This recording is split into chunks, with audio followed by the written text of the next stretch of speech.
Inform human, आप तक सच पहुंचे, यही हमारी कोशिश है।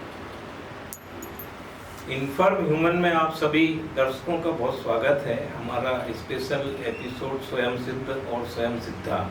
हम ये एपिसोड इस उद्देश्य से यहाँ लगातार जारी कर रहे हैं कि स्वयं सिद्ध का आशय यह है कि ऐसे व्यक्तित्व जिन्होंने अपने शून्य से यात्रा शुरू की और जीवन में एक स्थायित्व तो उन्होंने हासिल किया ही, अपनी मंजिल को हासिल किया, बल्कि वो समाज के लिए एक प्रेरणा का व्यक्तित्व बन के उभरे।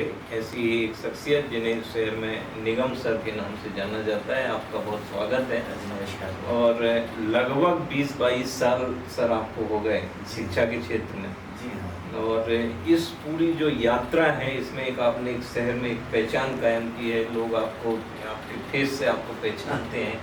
इस समय वर्तमान में आप जिला शिक्षा केंद्र में पदस्थ हैं।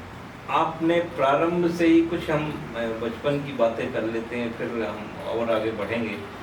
जो आप मूलतः तो देवास से? जी हाँ, मैं मूलतः देवास से ही हूँ। जी। मैं बड़ा भाग्यशाली रहा हूँ कि माता जी की टिकरी में माता जी का आशीर्वाद मेरे को रहा है कि मेरा जन्म, मेरा एजुकेशन और जॉब का अधिकांश समय देवास नगरी में ही निकला है। मेरा एजुकेशन जो रहा है, स्कूल एजुकेशन रहा है अपने सरस्वती जवाहर नगर में रहा है मेरा। वहाँ से फिर अपने केपी कॉलेज से मेरा ग्रेजुएशन रहा है। फिर पीजी के लिए मुझे डिपार्टमेंट चला गया था। वहाँ से मैंने एमएससी एमफिल वहाँ से करा है मैंने। उसके पश्चात मैंने 2 साल कॉलेज में भी काम करा है, जॉब के ऊपर कॉन्ट्रैक्ट बेसिस के ऊपर काम करा है सन 1999 से लेकर 2000 तक। फिर 2001 में वहाँ से चेंज करके मैं स्कूल एजुकेशन में आ गया हूँ। तो 2001 से मतलब अपनी सेवाएँ स्कूल शिक्षा विभाग को दे रहा हूँ। तो दिसंबर 2022 तक मैं स्कूल एजुकेशन में टीचिंग लाइन में रहा हूँ। लेकिन दिसंबर 2022 के बाद में मेरा विभागीय परीक्षा में सिलेक्शन के बाद में मैं जिला शिक्षा केंद्र में सहायक जिला परियोजना समन्वय के पद पर कार्यरत हूँ। सर, प्रारंभ में जब आप स्कूल में थे तब आपको लगता था कि मुझे भी शिक्षा के क्षेत्र में जाना है? शायद उस समय तो ऐसा कभी सोचा नहीं था। और जब मैंने शुरुआत भी करी थी तो कुछ ऐसे बहुत रुझान नहीं रहा है मेरा। लेकिन जब मैंने शुरुआत करी और मेरे को अपने सब्जेक्ट के ऊपर कमांड और बच्चों का जो रिस्पांस आया है मुझे, तो जो काम मैंने एक सामान्य तौर पर शुरू करा था उसमें मुझे बहुत आनंद प्राप्त होने लगा।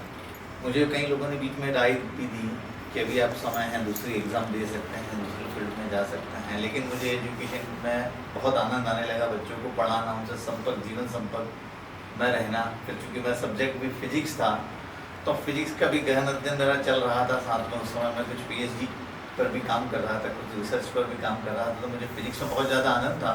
तो मैं नहीं चाह रहा था कि मैं अपनी लाइन को बदल पाऊँ मैं।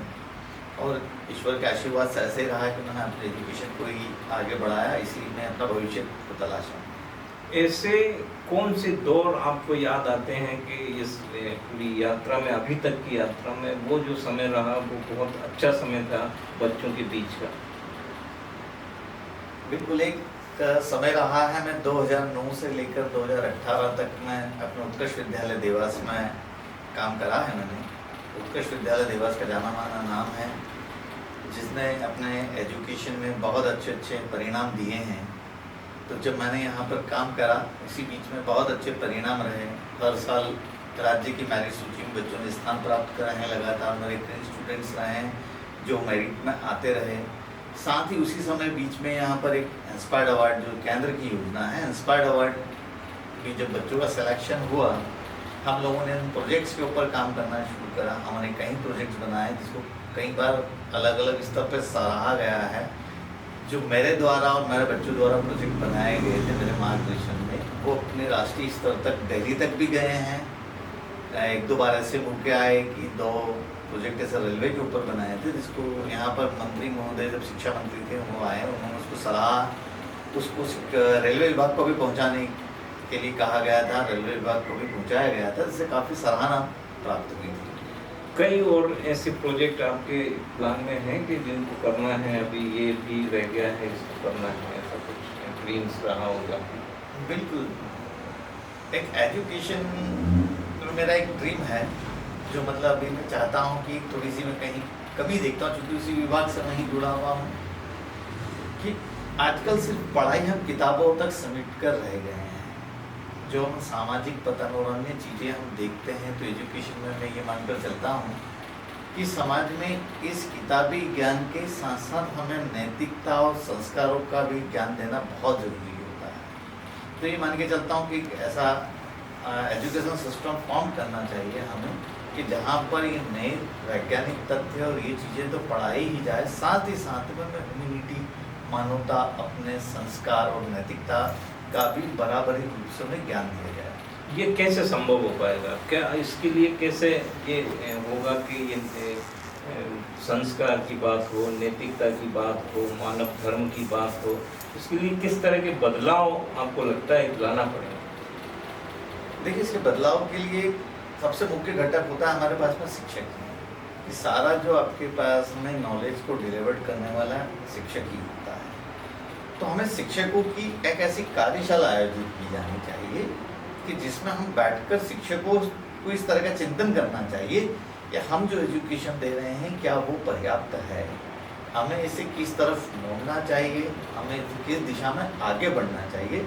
तो जो अच्छे शिक्षाविद हैं, जो समाज का चिंतन करने वाले हैं, उनको इस तरह की कार्यशाला को आयोजन करके ऐसे शिक्षकों को इसमें जोड़कर इन चीज़ों के ऊपर बात करनी चाहिए। क्योंकि शासन अपना काम कर रहा है, नई शिक्षा नीति आई है, उन्होंने अपनी ओर से पूरी कोशिशें करी हैं। नई शिक्षा नीति में इन चीज़ों को काफ़ी हद तक जोड़ा गया है, बदलाव लाने की कोशिश की गई, लेकिन जो बदलाव है वो शिक्षक ही लेकर आएगा। तो इन शिक्षकों को एक वर्कशॉप इकट्ठी करके, जैसे मेरी सोच है ऐसे कहीं और शिक्षकों की भी अपनी सोच है, उनको बैठकर चिंतन करके एक मार्ग को प्रशस्त करना चाहिए कि हमें इस रास्ते पर बढ़ के इस एजुकेशन में परिवर्तन लाए। आपके सब्जेक्ट भी फिजिक्स रहे और प्रारंभ से ही आप बड़ी कक्षा के बच्चों को ही पढ़ाते रहे हैं, एक्सीलेंस में आप रहे, लेकिन जब उस दौर से और अब में एक अंतर आ गया है, जो बड़ा गैप है वो है मोबाइल। बच्चों के एक बड़ा हिस्सा हम सब के बना, बच्चे भी इससे प्रभावित हैं। तो इससे क्या लगता है सर, बच्चों की एजुकेशन का जो ग्रहण करने की क्षमता बढ़ी है या कहीं वो उससे बाधित भी हुए? देखिए, मेरे दृष्टिकोण में मैं इसको दो भागों में बांटता हूँ कि एक हमारे बच्चों का एजुकेशन का जो हिस्सा है वो इतना फोकस्ड है अपने भविष्य को लेकर कि वो कहीं और कुछ बात करना नहीं चाहता है, सिर्फ काम करना चाहता है। उनके अपने टारगेट, उनके अपने गोल फिक्स है, वो उसी के ऊपर काम करता है। उनके पास में नेट भी है, मोबाइल भी है, उनके घरों पर मोबाइल के साथ साथ वाईफाई फैसिलिटी भी है, उनके पास में डाटा भी पर्याप्त है, लेकिन वो सिर्फ उसको अपने एजुकेशन पर्पस के लिए ही यूज़ कर रहे हैं, उससे कुछ नया सीखने की ही कोशिश कर रहे हैं। लेकिन एक समाज का दूसरे हिस्से में कुछ बच्चे ऐसे भी हैं कि वो सिर्फ और सिर्फ आपके पास में रील बनाना, टिकटॉक पर वीडियो बनाना और वो सारी अपनी एनर्जी उन चीज़ों के लिए खर्च कर रहे हैं।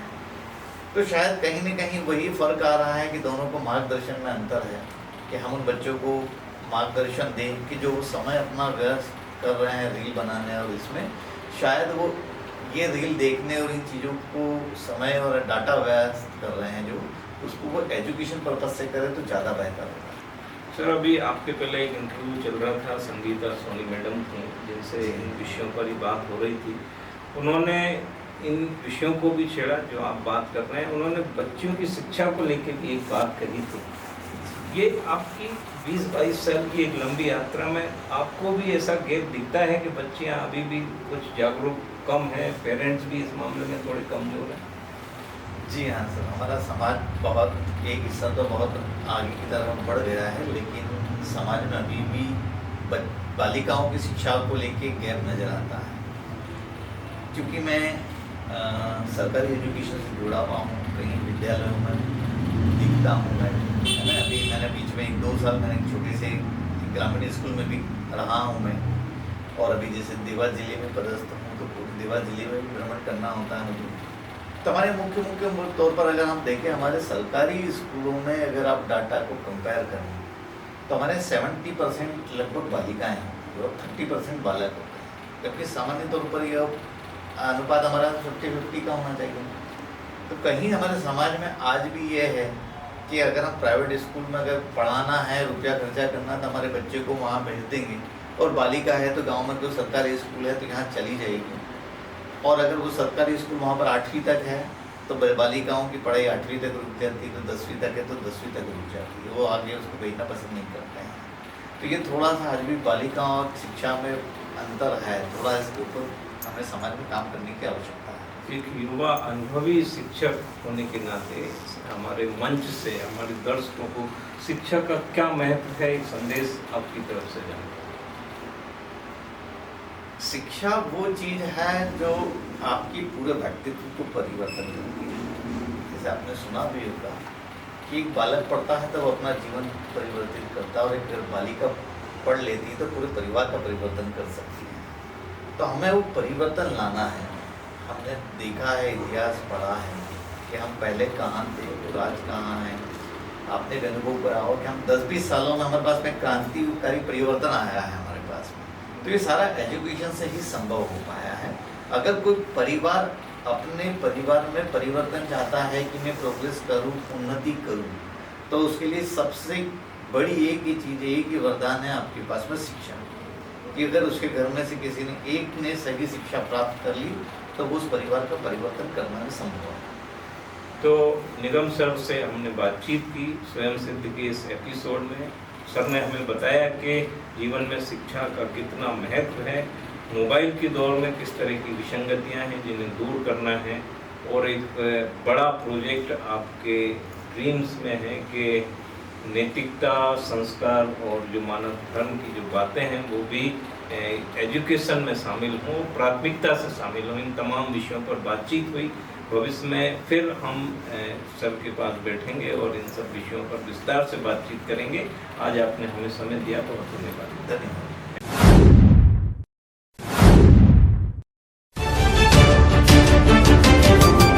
इन्फॉर्म ह्यूमन, आप तक सच पहुंचे, यही हमारी कोशिश है।